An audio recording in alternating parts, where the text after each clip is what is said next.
अरे ऐश्वरी, इस सती कहाँ तूने देखा है? नहीं तो पता नहीं कहाँ खोई रहती है आजकल। आओ देखिए कहाँ है। चलो चलो चलो।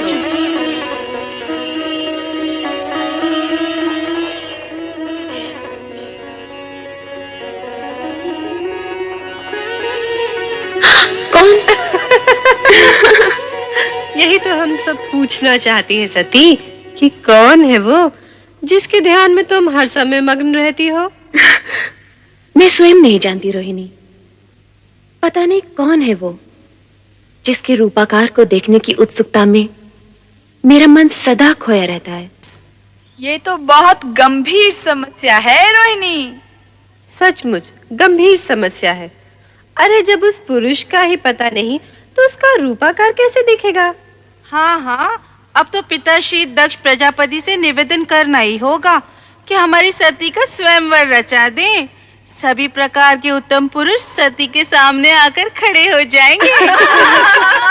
अच्छा सती, तेरी नाक को हाँ करने के लिए हम सब पिताश्री से प्रार्थना करेंगे कि तेरा विवाह पिताश्री उसी छवि से करा दें जो तेरे हृदय में बसी है। नहीं।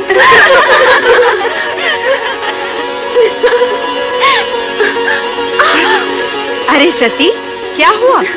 कहाँ भागे जा रही है? कहीं नहीं माते। अरे कहीं नहीं। सती, इतनी बड़ी हो गई फिर भी बचपना नहीं गया।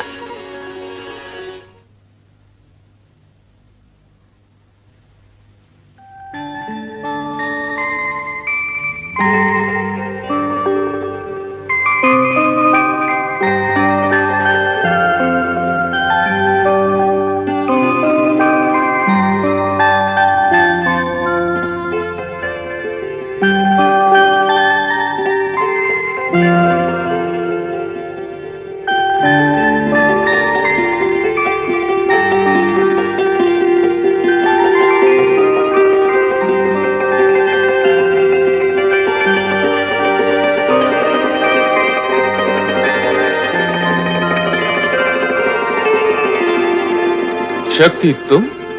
शक्ति नहीं, मैं सती हूँ प्रभु। तुम तो अपने लौकिक नाम रूप की चर्चा करने लगी। सत्य तो यह है कि तुम ही शक्ति हो, अलौकिक शक्ति, शिव शक्ति। आपकी शक्ति आपसे विलग कैसे प्रभु? शक्ति का शिव से विलग होना संभव ही नहीं। जिसे तुम विलग समझ रही हो वो हमारी व्यापकता है, सर्वव्यापकता। शिव कैलाश में और शक्ति सती रूप में पृथ्वी पर दक्ष के घर, ये कैसी व्यापकता है प्रभु? जगत में सत्य की प्रतिष्ठा के निमित्त इस व्यापकता की आवश्यकता है प्रिय। कारण कि सत्य से कल्याणकारी अर्थात शिव रूप जन्म लेता है। इसका ज्ञान मुझे है प्रभु कि सत्य ही शिव का आधार है। हाँ प्रिय, सत्य और शिव से पुनः सुंदर की उत्पत्ति होती है। कारण कि सत्य कभी अशिव अथवा असुंदर नहीं होता। प्रभु, ये ज्ञान भी मुझे है कि आपका सत्यम शिवम सुंदरम रूप ही जगत में व्याप्त है। इसका मूल आधार तो तुम ही हो देवी। मैं?